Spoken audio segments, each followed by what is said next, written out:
Progress. What's going on, y'all?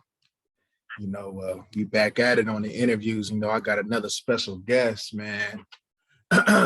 you know, um, what's going on? Yo, what's the deal? What's popping with you? What's cracking? Yeah, man, nothing, man. Ready to bless these people, man, with some nice little information. you know, uh, Most definitely. when I first, cause I wanted to sit over there and get on these interviews. The crazy thing about it is you was actually one of the first ones that popped in my head. I was gonna reach out, and then you already had reached out. I'm like, oh yeah, it was meant to be. Oh yeah. Most definitely, man. That's the universe that works for the greater good. You feel me? Oh yeah, without a doubt. So you mind telling the people what's your name? Man, I'm Bobby A. Jones from Eastside and Pure Quartz Housing Project, known as the PJ Wash Crip from out of Watts, California. Right. So you born and raised. Born and raised right there, y'all. Got you. Okay. So I got followers that that's from the set and that's not from the set, and a lot of them be intrigued and kind of want to know. So do you From what set? When you say set, is you talking about like a participant in the game world versus a civilian? Yes. Like non-affiliate type shit? Correct. Oh yeah, mandate. All right, I got you. Just needed that clarity right there. Oh yeah. So so what is it like? So what was it like growing up where you was at? Shit, as a kid, Mm-hmm. being in ignorance is bliss. You believe that living in government housing projects is like one of the most entertaining and exciting things that a person can you know, come up through and under and whatnot. But the older that you get, reality starts to set in and say, hey, some of the things that transpire and happen in this environment, it's not regular. You feel what I'm saying? Mm-hmm. Like, you know what I mean? Me growing up, I seen my first murder at the age of 5 years old. And in a regular functioning society, that shit is traumatizing. You know what I mean? It's traumatic as a motherfucker, and it's something that doesn't occur on a day-to-day basis. But when you come into these poverty-stricken areas, these are things that we normalize. It becomes normal behavior for us. You feel me? We embrace it as being normal, when in actuality, reality, this shit ain't normal. So the older that I got, I began to analyze and look at my environment and say, hold on, man, this shit ain't right. You know what I mean? The shit that we do, the way that we treat each other, the things that we engage in, all this shit is backwards. For me, coming up in age and getting to a point where I seen that shit was off, I started asking myself, how can I be a service to my brothers and sisters in the community? Coming up, it was cool. We did like a lot of fun shit, you know what I mean? Like breaking in cars, breaking in houses, gang banging, doing what we got to do to survive and shit. You feel what I'm saying? Playing the typical shit that we play in the ghetto, like ding dong ditch, I ain't go get it, hide and seek, water fight, going over to it's a city outside of Watts called Linwood, going to Linwood to steal bikes, going to Lakewood to steal and vandalize shit and just explore and do what we thought was normal kid activity and shit. Mm-hmm. Mm-hmm. So I believe so. You did you grow up in a 2-parent household or 1-parent household? Neither. I grew up in a household that consisted of my maternal aunt, Mm-hmm. her husband, and her 3 sons. So I ain't have neither parents growing up. My father was grown. He was gang banging, and on top of that, he had that monkey on his back. He was a heroin addict. My mother was never there. You know what I'm saying? She substance dependency as well. She was battling with cocaine, crack addiction, and all that type of shit. So I grew up kind of like in foster care, but not necessarily foster care. Technically, yeah. Physically, no, because it was with family. But I grew up awarded, of course, awarded the state. Mm. Okay. So about what age did you start to become a participant of the lifestyle? It ain't really it's not really that's for an individual like myself is born in, not sworn in. Uh-huh. That's like asking me, when did I become a Christian? Right. In the environment that I grew up in, it was some shit that we inherited. We grew up gang banging. All we knew was Eastside PJ Wash Crip. So you can't necessarily narrow down and say, oh, at this time I joined the set, or I became a participant, or I made the decision to represent the hood, because the hood for us growing up in the projects is something bigger than the hood. When your cousins, your uncles, your daddy, and all your kinfolks is a part of this, it's something that you inherit. Like Christianity, this is something that I inherited. This isn't something I made a conscious decision and said, you know what, I'm gonna get put on the set, or I'm gonna represent this, or I'm gonna align myself with these individuals. It's some shit that we're born in when you're coming in a project. You're growing up in a project. Okay. So so in being and growing up the way that you did, how do you feel that, especially today, how do you feel like that impacts your day-to-day thinking about how you approach situations or how you go about your daily living? It was one point in time in my life where I grew up, how I grew up, had a major effect on my day-to-day living and my day-to-day thinking and whatnot. But as I told you, when I came to a point of consciousness and said, hold on, the shit that transpires in our environment, it's irregular. This isn't the type of shit that's supposed to transpire, go on and happen in a regular functioning society. So being that I've seen that it was so much dysfunction, unresolved psychological issues and all this type of shit, I said I have to step out of this way of living and existing and start to introspect so that I can change the way that I think, so that I can be a more productive member of society and be more effective in doing what it is that I feel that my calling is. You feel what I'm saying? So as of lately, it hasn't really been having that much of effect on my thinking and some of the things that I do. But one thing that we have to talk about in regards to these streets, especially with these youth that's coming up, is the lingering side effects of being a full-fledged active gang member. You feel what I'm saying? The mental health disorder, suffering from PTSD, the insomnia, the inability to trust, the inability to connect, and always feeling like today can potentially be the day that I get my motherfucking brains blown out. Or today can be the day that all the shit that I did in these motherfucking streets can come back and give me my karma. You feel what I'm saying? It's always something that lingers when we live in that gang banging life, when we out there full fledged and we 10 toes down in this shit. You feel what I'm saying? So do you feel like, you know what I'm saying, by the life, the kind of the way that you grew up, do you feel that kind of hinders in you being able to create meaningful relationships? Yeah, to a degree, you feel what I'm saying? Because when you grow up in a household to where it's not your biological parent, and we come from a culture to where we have generational mental health issues, they go undiagnosed and whatnot, and that affects the way that we connect with one another. That affects the way that we communicate with one another. That affects the way that we assist one another. You feel what I'm saying? So when you don't have a full-fledged support system, or you don't have people speaking positivity, productivity, and life into you, that shit can affect you in a negative way. You feel what I'm saying? And even the imbalance of not having your mother or your father there, that's an imbalance. Nobody's going to love a child the way that child's biological mother and father is supposed to love that child. Nobody's going to nurture that child the way that child's biological mother is supposed to nurture that child. You feel what I'm saying? So coming up in a household and situations and environments that I came up in, you feel what I'm saying, I was already at a disadvantage. You feel what I'm saying? That's real spill. So, people always, when they think about, participants of the lifestyle, they always think of it just in a negative fashion.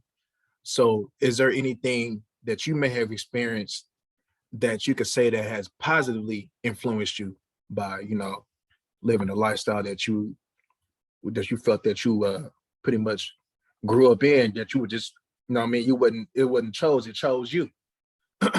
Most definitely. I mean, for those of us who are conscious and optimistic, there's a few things that you can pull out of the game lifestyle and apply it to real life in a regular function society, like leadership skills. Mm-hmm. You know what I mean? Coming up in the ranks or whatnot, you feel what I'm saying? You have to have some type of leadership quality about yourself in order to advance in the ranks of the gang. Like how to manage people. You feel what I'm saying? How to manage people, time management, um, product inventory from for those of us who have partook in the distribution of narcotics and whatnot. You feel me? And you know, aside from that, periodically you get some of those OGs who have not even just OGs, because I don't want to put a certain I don't want to put a certain age group on it, because sometimes you can get a homie that love you and see what you lacking at, and he tell you like, hey, cuz, I don't think you should do this, my nigga, because if you do this, cuz, this can be resolved. Or hey, my nigga, I don't think this situation is the best situation for you. Periodically, we get those type of individuals that come across our path that we intersect with in the gang life that motivates you and inspire you to want to do something outside of the hood. You feel what I'm saying? So we can't necessarily say that gangbang culture and gangbanging is completely negative and it's just all the way fucked up. No, it's not all the way fucked up, and it's not just something that's totally derogative. It's just now we lack a purpose, because when certain people interfere and meddle in our growth, in our organization, us organizing and whatnot, it always hinders us to a degree when we start to live to the expectations or when we start living off track, because certain motherfuckers meddle in our affairs and whatnot. Mm-hmm. And by certain motherfuckers, I do mean the government and law enforcement that plays us against one another. You feel me? Oh yeah, I definitely yeah, as we go along, I definitely gonna be addressing that. But Most definitely. so growing up, who was your biggest influence? My biggest influence, damn man, I really can't necessarily just pinpoint one individual and say, oh, this is my biggest influence, because I was influenced by just the environment and its whole. Like, you feel what I'm saying? Like, this dude may have been a plan. I'm like, damn, man, this nigga got bitches, cuz I wanna, you know what I mean, mac on bitches like cuz. This nigga probably had the dope sack and put niggas down with the dope sack. And I'm like, damn, cuz I wanna, learn how to navigate the game and get to the status of big dog status as cuz. And this nigga may have been a just a fly ass nigga that, you know what I mean, that just kept himself fly, presentable and all that. And this nigga may have been a pimp. Like, you pick up bits and pieces from, everybody. You feel what I'm saying? Because being that we kids, we just looking for people that we can mold ourselves or fashion ourselves after that we feel is successful or have relevance. You feel what I'm saying? Okay. So from where you from, who opposes you, as far as people will call it, they will say it, the enemy? Who opposes you? Shit. I'm at a point in time in my life where nobody really opposes me, but as far as like gang oppositions, shit. My neighborhood is, I guess you can say at odds with Gray Street Crips, Carver Park Compton Crips, Mono Park Compton Crips, 10 Line Gangster Crips, shit.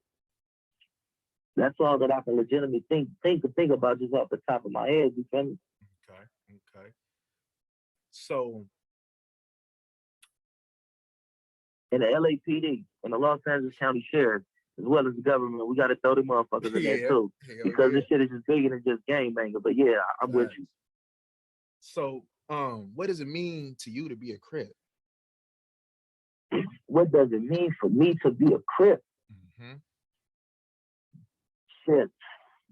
The same shit that it means for a motherfucker in the United States Army to be a soldier. You feel what I'm saying? This is a small portion of my identity and what I came up under and as. Like, you feel what I'm saying? Same thing as it is for a person who grew up as a Christian or under the Islamic faith. Like, you feel me? It's a small part of my identity, but it's a major thing in my culture. You feel what I'm saying? It's part of my culture. Okay. So if somebody, say for instance, if you was having a conversation, with somebody that may be dear to you, and they ask, who are you? What would you say? Me, I'm a student of life. I'm a philosopher. I'm a servant of the Most High in the universe. That's who I am.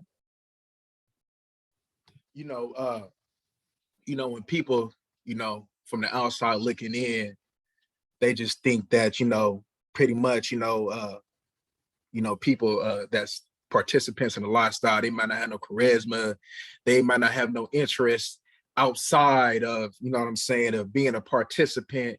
So what are things that has nothing to do with, you know what I mean, being a participant of the lifestyle that may interest you? What are things that outside of gay culture that may interest me? Yeah, like, you got like maybe a hobby, some things that you interested, you may be doing some activist work, or what things that, kind of, catches your eye or that you apply yourself to.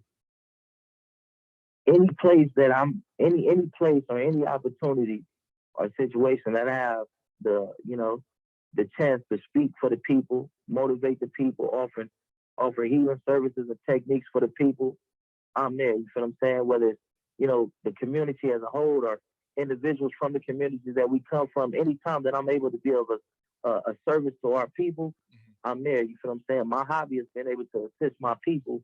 And another one of my hobbies is just being a student of life and learning as much as I possibly can so that I can go out and be effective with doing what it is that I do. You know what I mean? Motivating and mentoring the youth and inspiring our brothers and sisters who may be in dark places and spaces and that need some motivation, need some inspiration or some kind words of encouragement and whatnot. You feel me? Some people call it activism, some people call it advocacy, call it whatever you must. You feel what I'm saying? But me, I'm a servant of the Most High. Whatever I can do to brighten the day, the hour, the second of another person, that's what I'm here to do. You feel me? So, say for instance, a little homie came to you, man, and said he wanted to be from the set. What kind of words would you give to him? Seeing that you got to get cut the pros and cons of this shit. My one of my first questions that I posed to a young nigga that want to get put on the set, and all my little homies that attest to this, like the ones that's not born in that comes and get initiated and courted on. Can you see yourself laid out with your motherfucking brains blew out? Can you see yourself spending extended periods of time in a bathroom? Can you see yourself do life? Is you ready to do life? Is you ready to give your life up? Is you ready to die right now today? Well, if you're not, then you shouldn't participate or involve yourself in this shit because that's the reality of what gang banging produces. You feel what I'm saying? It's either going to be the prison yard or the graveyard. You got to give them the pros and cons. Like, you feel me? I understand that sometimes, we've been in situations where we didn't have the opportunity to grow up in households where there was love, support, understanding, nourishment, and all that. But coming to the set, you're not going to find that because 80% of us is dealing with some type of mental health disorder, some type of internal strife and turmoil and shit. So you're not going to come to the set and get the love that you're looking for. Is it going to be camaraderie? Yeah, it's camaraderie and fellowship in hood, but it's not going to be, 9 times out of 10, it's not going to be productive. It's not going to be fulfilling. It's not going to be something that's going to catapult you to the top. It's not going to be something that's going to speak to and bring out the best in you. You feel what I'm saying? That's real spill right there. That's real spill right there. On Crip, and then you got to also like factor in and understand the dynamics that these youngsters is facing in the time that they coming up to, where gang banging culture has been over glamorized, it's been commercialized. So they equate and they associate success to niggas like NBA Youngboy, Birdman, Lil Wayne. These niggas ain't been in the trenches that we have been in. These niggas haven't made the sacrifices that we have made. These niggas are successful entrepreneurs that had an opportunity to do something better with them lives and said, you know what? Today I want to be a blood. No, my nigga, don't work like that. Then you got to think about the effect that they have on these kids that love your music and love the images that these Jews and these Caucasians give to you. The big chains, the eye candy, the motherfucking Ferraris, the Lamborghinis, the Rolexes, the designer clothes, and all this shit that's superficial that really don't mean shit in actuality and reality. You feel what I'm saying? That shit propels and makes these kids wanna gang bang. Oh, I'm gonna be blood. Oh shit. Whoopie whoop cracking. I'm gonna be a Crip. Like, no, my nigga, don't work like that. Because there's dynamics associated with this lifestyle that these niggas isn't talking about. You know what I mean? Have you ever went outside and seen your motherfucking partner laid out with his motherfucking brains hanging out, homie? That's traumatizing. Have you ever been in a motherfucking car with these things and you want to go inflict pain on people that look just like you, that's under the same struggle and going through the same shit you going through, the same conditions of living, but you got these motherfucking guns in this car, and that's already can be a 20-year sentence. Just us being in a car with these motherfucking guns going over. If we get stopped, nigga, we going down. Nigga, these motherfuckers ain't legal. So if we get stopped on our way before we even go put it anywhere, if we get stopped, we going to the penitentiary. This is the penitentiary sentence. Not alone, once a motherfucker get over it and the motherfucker may do some some activities, may engage in some shit, nigga, it's a possibility on your way back that you get caught. Nigga, that's red-handed. These life sentences and shit that we riding around with, they don't speak about the actuality of this lifestyle that we live. You feel what I'm saying? They glamorize the good and they ignore the bad, and these youngsters aren't conscious to this, and then they start gang banging and they find themselves in a unfortunate situation. You feel me? That's misleading as fuck, homie. That's real spill. That's real spill right there. So that does is lead into my next question. What do you think of the state of Crippin today? The state of Crippin, man, shit. That's a major thing. And I can't necessarily say this nor that. But what I will say is that us as a whole, we need to improve how we treat each other, how we communicate with each other, how we relate to each other, how we protect each other, how we heal each other, and how we assist one another. You feel what I'm saying? Like Crip, just Crip. Whatever acronym you want to associate with it, it can be more done in regards to community work, in regards to healing the community and positively influencing these kids that's coming up under us, that's looking at this lifestyle and thinking this shit is the coolest shit since Cool Whip or whatever. You understand what I'm saying? There's work that needs to be done. We need to set up lines of communication between every set. And when certain shit transpire, nigga, we need to start getting on these phones, and we need to start meeting in person and start offering mediation services and shit. We need conflict resolution. We need to give these youngsters and homies, alternatives other than picking up these guns and going to murder one another. That shit is not cool, homie. It's not cool. It's not acceptable. And this is certain things that we need to correct. Because if we get on the same accord, homie, Crip can potentially be something that's on the level of Black Panthers. If we can get rid of the vendettas and the emotions and all that, and start focusing on a more positive goal. Like, you feel what I'm saying? We need to be more positive with our Crippin. We need to take Crippin to a whole nother level. You understand what I'm saying? We on some outdated Crippin shit, and that doesn't work. It's ineffective. This is a whole different time. Then you got to understand the individuals who created Crippin, they was 17, 18, 19-year-olds with an underdeveloped brain. You understand what I'm saying? The human brain doesn't fully develop until you're 25 years old. You understand what I'm saying? So when I was a child, I thought as a child. So if these individuals, 17, 18, 19 years old, their way of thinking was that of a child. You understand what I'm saying? So we have to elevate and become more political, man. When these police start doing some fucked up shit to whether it's Crip, Blood, GD, Vice Lord, or whatnot, homie, we have to have some type of response team that responds to this shit. When these little babies is catching straight bullets and getting shot and getting killed, no, nigga, hold up. We're not accepting that, cuz we can't accept our women and our children being hurt because of our ignorance and foolishness. You understand what I'm saying? We got to take the initiative, cuz, to be more positive, productive, and protectors of our communities, our women and our children. So that's what I feel about Crip. Okay. Right. So, like I said, with everything, there's always a positive and negative. And so have you ever been behind them bars? Hell yeah, I've been behind them bars. You mind speaking a little bit about your experience? If you had liberty to. Shit, my experience behind them bars, man, shit. Where did you spend time at? Shit, man, I done did time in Los Padrinos Juvenile Hall. I'd have been in Century Juvenile Hall. I'd have been in Fillmore Juvenile Hall on a local level. I was committed to the California Youth Authority for 5 years, 8 months. My first institution that I went to was, as you know, if you've been to YA, reception, Southern Reception Center, SRCC. Mm-hmm. From SRCC, I went to Fred C. Nellis. From Fred C. Nellis, I went to Preston up there in Ione, California. From Preston, I went to N.A. Tradergian. They call it Chad. I went to Chad. And from Chad, I went to YTS. Okay. So, for some reason, a lot of motherfuckers want to think that it's cool to be behind the bars, and especially motherfuckers that ain't never sit over there. It's not cool, especially coming from Southern California. Right. Where we dealing with these racist ass Sudaneos, these Hispanic, this Hispanic gang that don't like brothers, they don't like niggas. You feel what I'm saying? And they're very vocal in sharing that we don't like what they call mayates. We don't like mayates, dog. Like, you feel me? They vocal in that.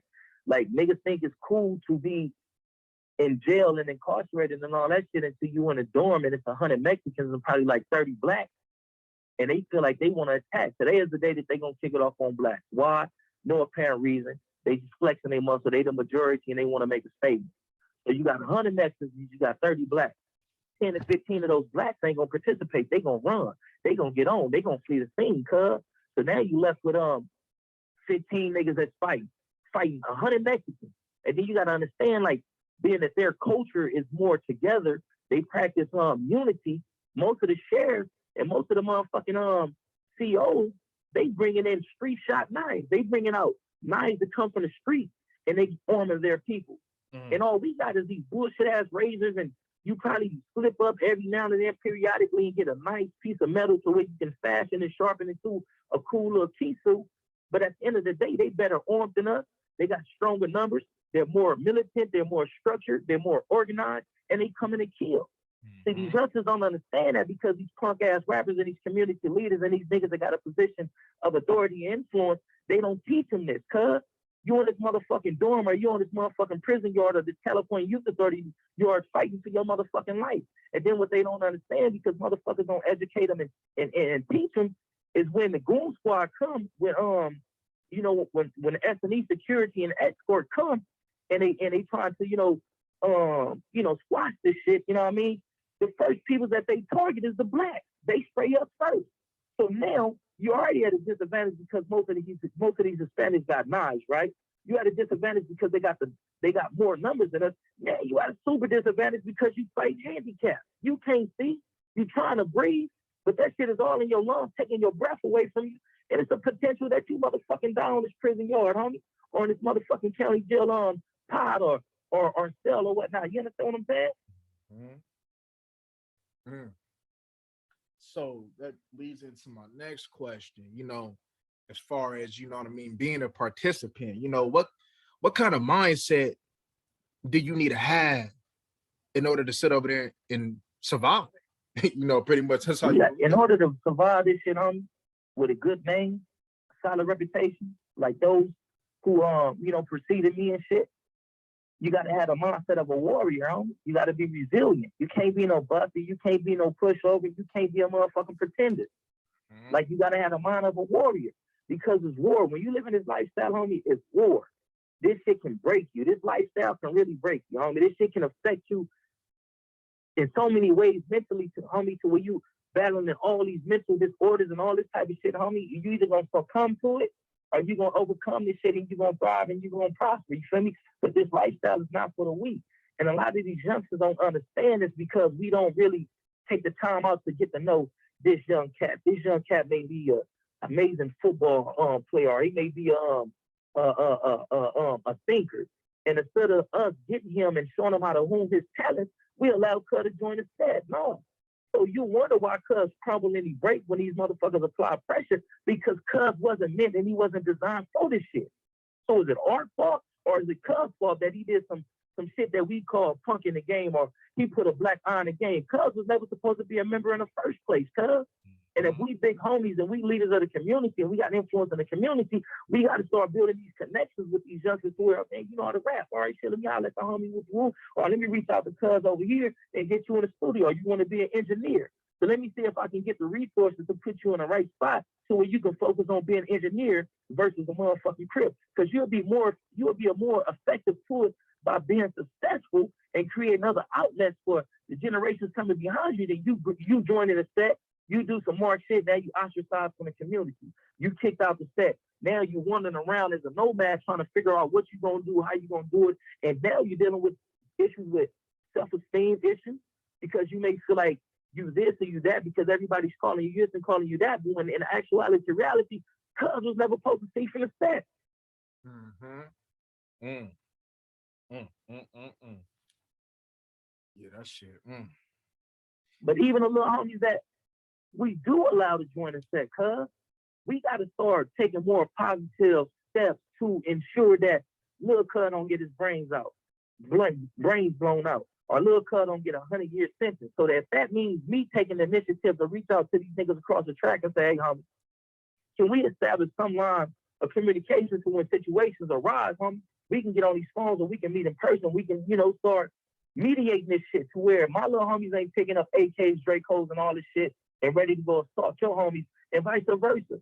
Like, how do we work through this shit? How do we make progress and improvements to where the little homies ain't dealing with the shit that we was dealing with, cuz? How can we take Crip and turn Crip into a fraternity to where we are assisting the young homies with going to college?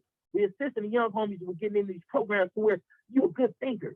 You're a progressive thinker. You should be a scientist. Now we got him in an environment to where he really can go be a scientist. Something outside of just being a fucking artist and a motherfucking athlete. You understand what I'm saying? Mm-hmm. Mm. Real spill. And at the beginning of this interview, this kind of leads into what I wanted to talk about next. At the beginning of the interview, we kind of lightly touched on it, but I know you have brought to my attention to watch a movie. Yeah. Is that your movie? Like, you got anything to do with that movie, or? Yeah, that's my movie. I produced on that movie, and I'm the subject of it. That movie is loosely based off my life. Okay. And Imperial Dreams, right? Imperial Dreams, shot at Imperial Court Housing Project. I'm a day one native from that place. Okay.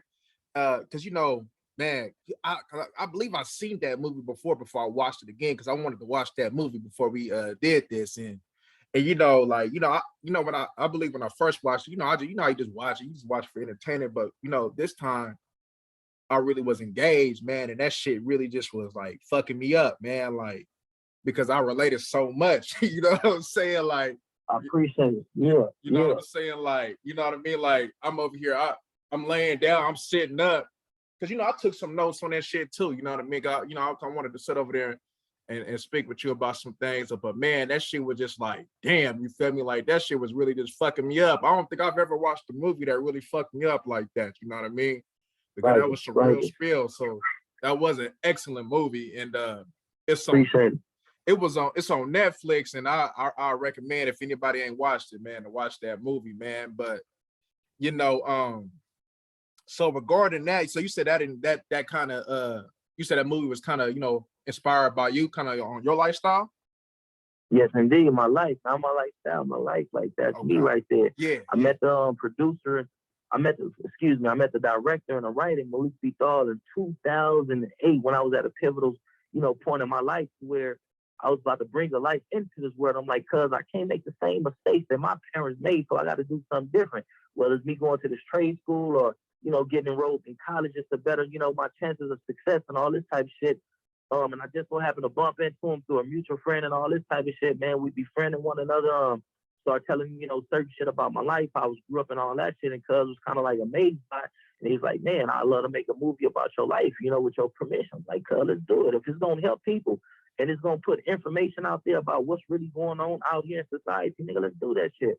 And we did, you feel me? The power of that script, just the script alone, before we actually shot the movie, man, I was facing 21 years for a pistol case, man. The director, Malik Bithal, gave the script to the DA and the judge.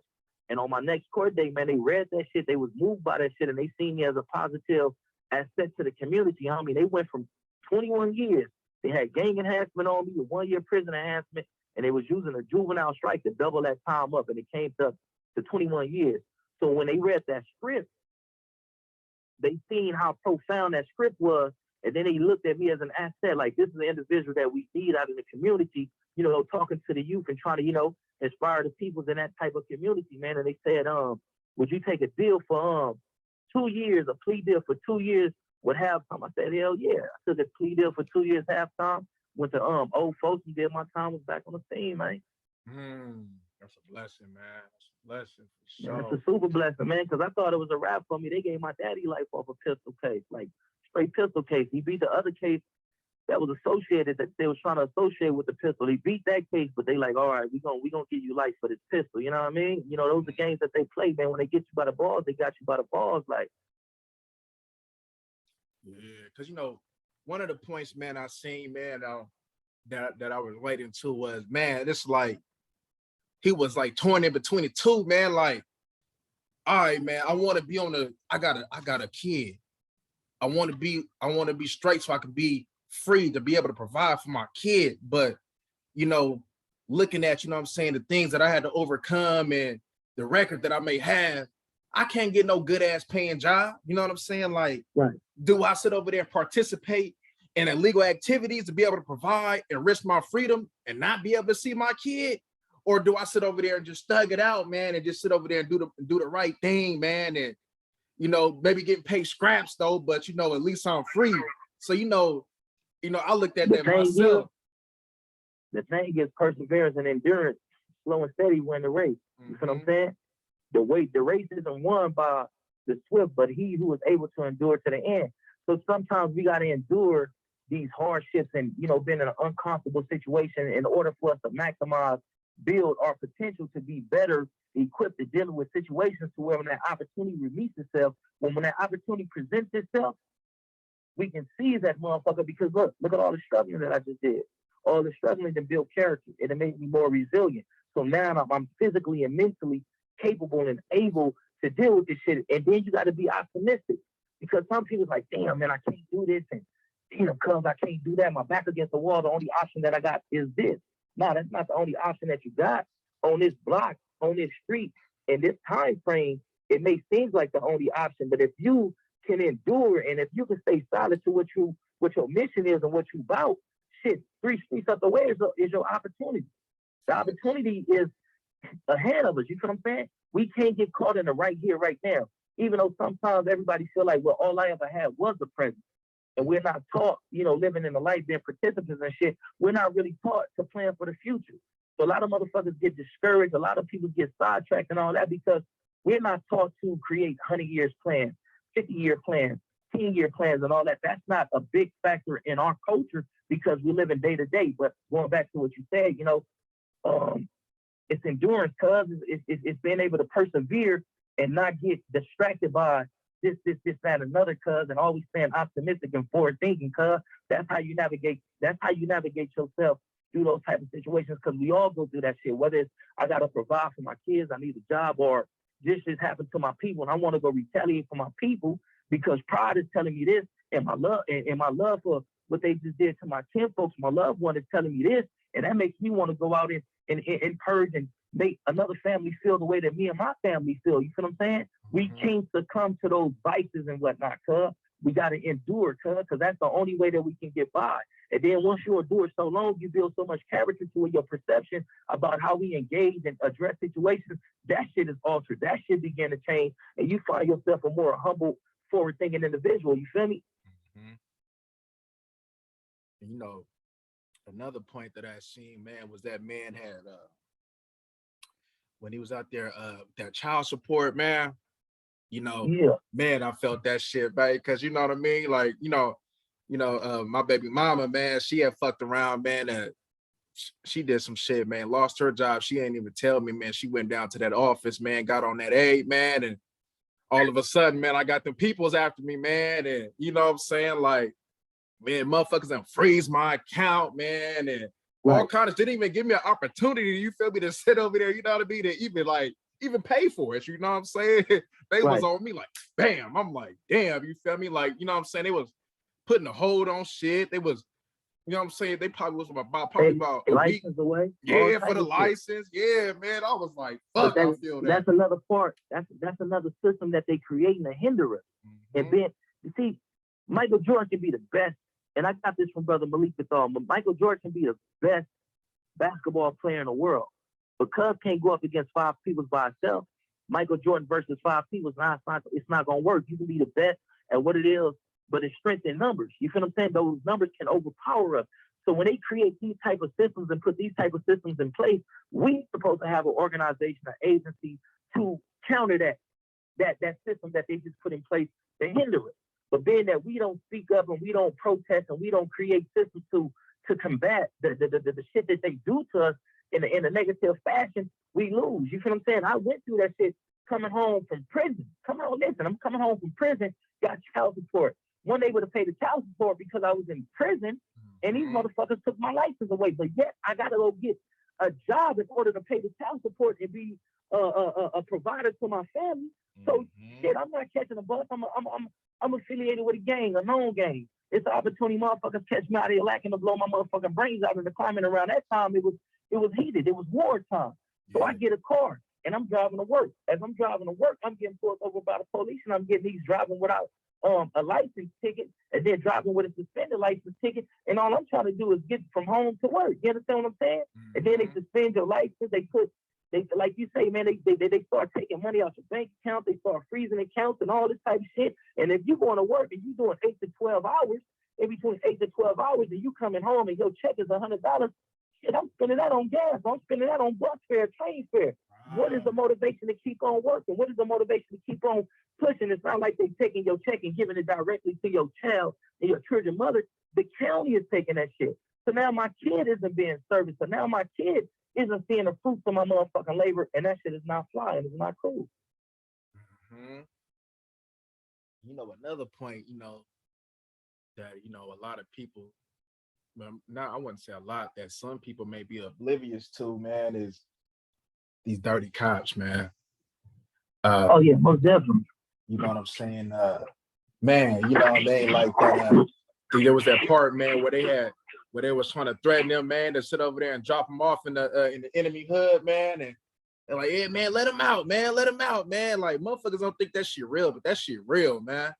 Man, that's the actuality of our reality. A lot of people that's not participants and don't that's not brought up in this culture, they don't want to accept that these motherfucking these cops are crooked, because it makes them have to question the security of America. As these are the enforcers and the person that's supposed to protect and serve, if they dirty, they wicked and corrupted, then who the fuck can you run to and who can you trust if you're not from the hood? If you're from middle class and above America, to where the police is your heroes and all that type of shit, when your heroes become villains, then who the fuck do you believe in? Who can you trust? That shit can be a big mind fuck and a major, setback for a lot of people who believe in this American justice system. To know that it's flawed and it's fucked up and it's not really just, that'll fuck a lot of these people up that's not part of the culture. So that's why they deny this shit. But you know what I mean? Shit. Police, you know what I mean? These motherfuckers, they put us against each other. You know what I mean? It was an officer by the name of Garcia, Los Angeles Police Department. Big tall motherfucker, man. Motherfucker come to our projects and like, what that gray shoe watch Crip like? What that gray shoe like, fool? I'm like, shit, them our brothers. We love them dudes. And that's fucked Cuz up. Because he was expecting us or me or someone to say, oh, fuck them niggas. Nah, we not giving you that, homie. Because right now what you're doing this Willie Lynch shit. This, that divide and conquer shit. You understand what I'm saying? These motherfuckers even go as far as, oh yeah, we was just over in the Jordan Downs, man. We just did a shakedown on those guys. Those guys are hanging out deep as hell over there. They don't have any guns on them. Like, don't give a fuck, nigga. Because the same shit, the same poison that you guys try to take into the Jordan Downs, which is the headquarters and the home of the Gray Street, is the same shit that y'all try to put over here, and vice versa. Y'all playing us against each other so y'all can get this hazard pay, so that y'all can keep us disenfranchised and separated and disunified, so that y'all can have y'all way with us. But nah, cuz niggas ain't tolerating that shit no more. That's out. Speaking of that, man, I was viewing, I don't know if you had liberty to maybe speak on it. I don't know if it's ongoing though, but man, I had seen, man, on one of your lives, man, that you had dealing with some of that shit. I think you was driving or something, man, and I'm not too familiar. I don't know if you remember though, but you was on Facebook They Live. took $1,000 from me. Yeah, that's what it was. They took $1,000 from me. And then the motherfucker, he ain't let me sign the ticket. He made it seem like I refused to sign the ticket. And the way that he wrote his name, the shit you couldn't make out who the fuck, you know what I mean? You couldn't make out his badge number, and you couldn't make out his motherfucking name, man. But you know what I mean? Yeah, man, these motherfuckers is crooked, homie.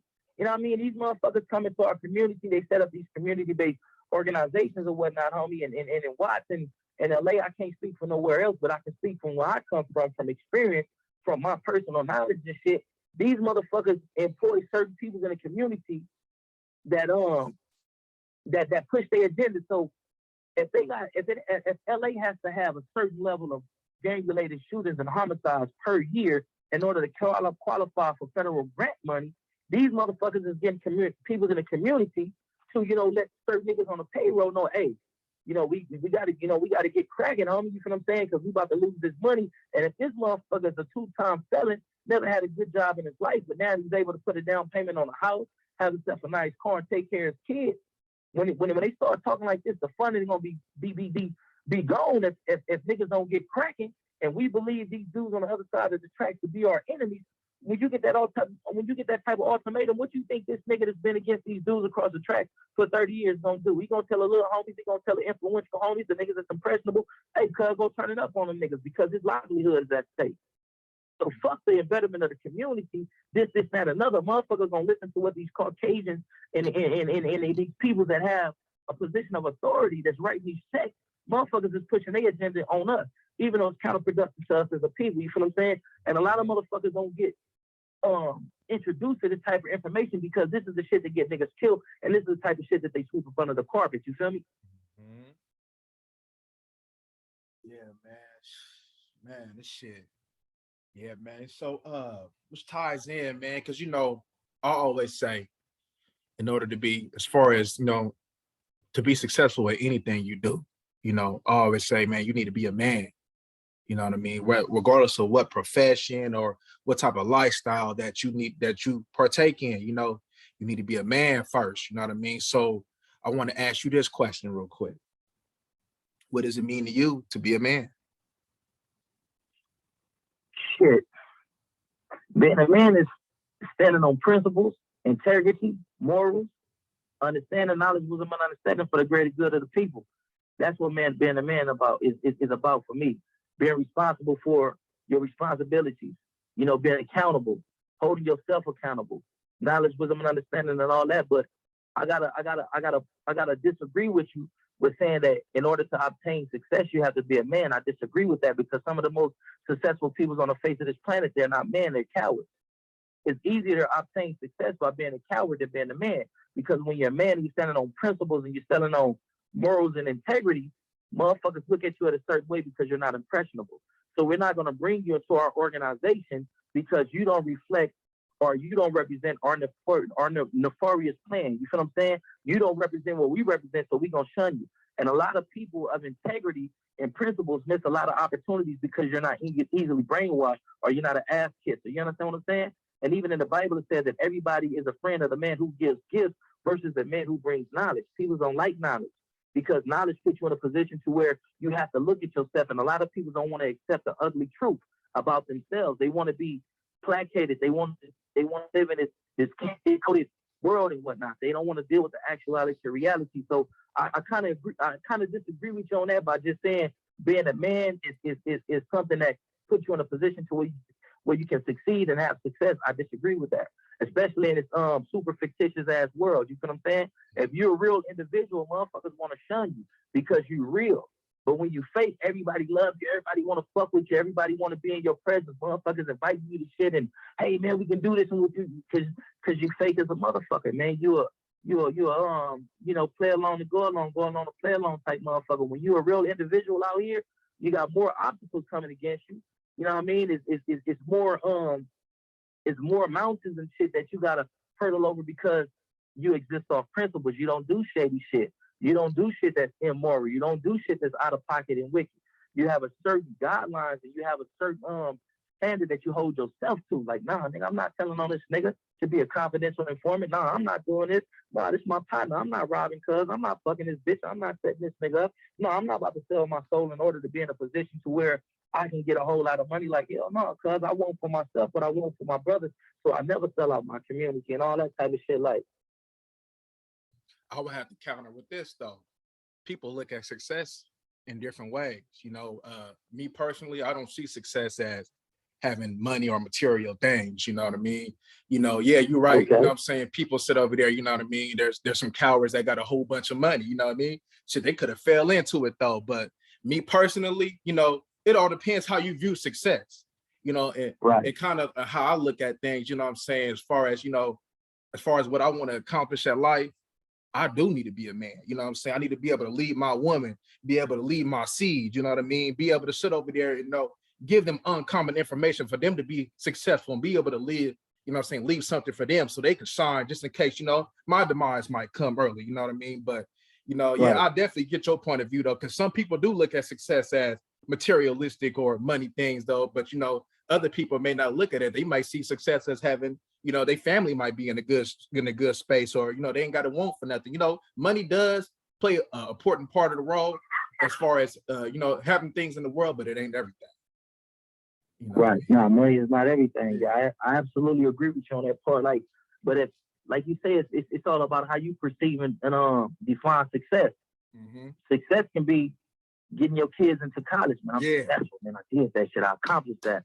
Buying a house, putting a down payment on this car, starting a business. You know what I'm saying? Your own independent business. So on that note, you know what I mean? We agree. We agree on that one right there. You know what I'm saying?